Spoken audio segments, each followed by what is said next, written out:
We can never be free if we're going in the slave names of our open enemy. Are y'all with me? Now I want to show you all something. A slave name, they're names that were forced upon black people during slavery and after slavery. Names like Washington, names like Jackson, Smith, Jones, Shaquille O'Neal. Now this man is a 7-foot-tall black man with an Irish man's name. He's far from a leprechaun. What is he doing with a name like Shaquille O'Neal? Are y'all with me? If we could go to the next slide. He's a dark-skinned black man, 7 feet tall. Now look at this. Now you look at that, and that makes you laugh. Because you've never met a Chinese man by the name of Bobby Brown. And if you did, you'll be like, man, what happened to you? You're not supposed to be named Bobby Brown if you're Chinese. Well, how is the world looking at you? You walking around with the white man's name. A name denotes ownership. You put your name on what you own, right? So you go to Kroger, for those of you who are watching in Atlanta. Kroger was named after the man that started the grocery store, Barney Kroger. You go and get a Dell computer, it's named after Michael Dell. You go to Sam's Club or Walmart, it's named after Sam Walton. Are y'all with me? You get you a car called a Ford, and it's named after who? Henry Ford. You put your name on what you own. Are y'all with me? When you was in preschool, your mama used to write your name on your lunchbox, right? Write your name on your book bag. Write your name on your drawers, right? Just in case they got lost while you was in preschool. Are y'all with me? Name denotes ownership. So what do we look like?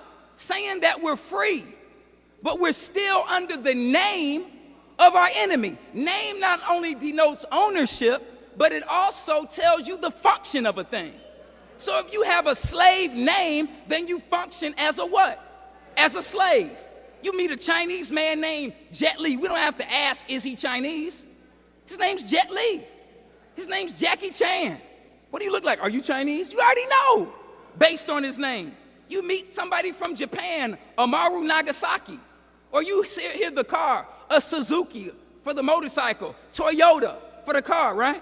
A Kawasaki, a Mitsubishi. You already know that's Japanese. You meet a man named O'Malley, O'Reilly, McDonald. Like McDonald's is named after two brothers who started McDonald's, right? They were Irish. Are y'all with me? You meet somebody named Goldstein, Epstein, Saperstein, Goldberg, Rothschild. You know they're Jewish, right? Somebody named Lewinsky. You know, well, that's a Polish person. Williams or Edwards, you know that that's English. You heard of a man named Arnold Schwarzenegger, right? You know based on his name that it's German. Are y'all with me?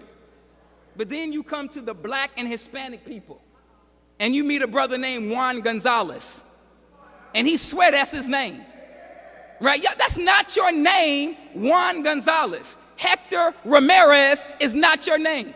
Are y'all with me? That is the name of the Spanish conquistadors that conquered you in Mexico, in Central and South America, and when they conquered you, they put their name on you.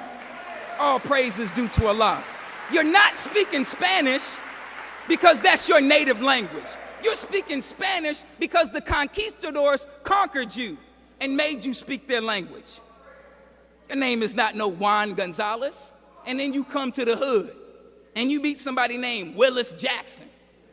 And he's, oh man, I'm a Jackson.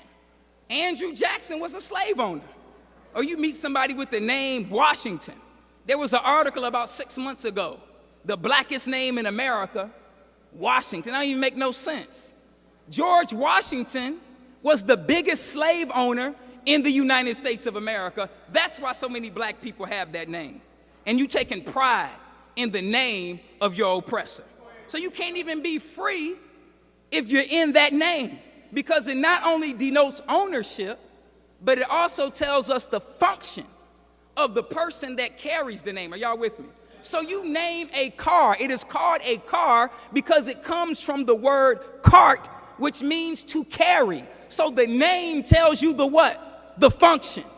So when you come into the Nation of Islam, right? Why would you even want that name? You come into Islam, the first thing we do is free you from the name. Not only free you from the name, but free you from the function that goes with the name.